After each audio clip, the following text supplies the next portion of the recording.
All the stories I wrote were true, because I believed in what I saw. I was traveling west one time, at the junction of the state line of Colorado, its arid western one, and the state line of poor Utah.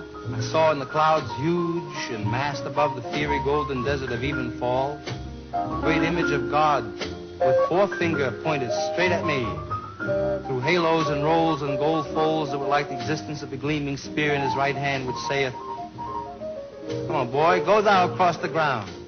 Go moan for man. Go moan. Go groan. Go groan alone. Go roll your bones alone. Go thou and be little beneath my sight. Go thou and be minute as seed in the pod. Go thou, die hence. And of this world report you well and truly." Anyway, I wrote the book because we're all gonna die. In the loneliness of my life, my father dead, my brother dead, my mother far away, my sister and my wife far away. Nothing here but my own tragic hands that once were guarded by a world, a sweet attention, that now are left to guide and disappear their own way into the common dark of all our death.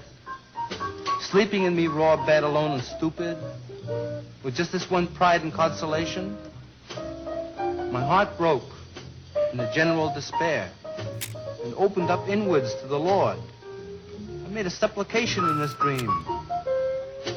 So in the last page of On the Road, I describe how the hero, Dean Moriarty's come to see me all the way from the West Coast just for a day or two. We've just been back and forth across the country several times in cars, and now our adventures are over. We're still great friends, but we have to go into later phases of our lives. So there he goes, Dean Moriarty, ragged in the moth-eaten overcoat he brought specially for the freezing temperatures of the East, walking off alone, and last I saw him, he rounded the corner of 7th Avenue, eyes on the street ahead, and bent to it again. Gone.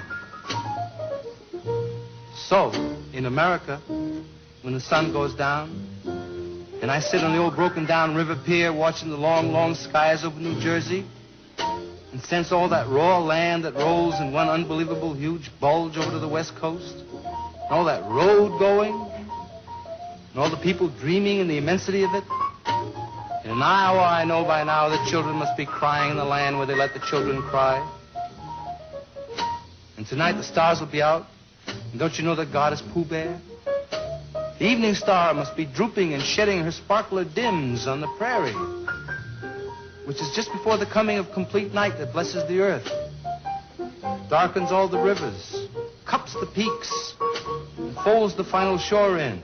Nobody knows what's going to happen to anybody besides the forlorn rags of growing old. Think of Dean Moriarty, I even think of old Dean Moriarty, the father we never found. Think of Dean Moriarty, I think of Dean Moriarty.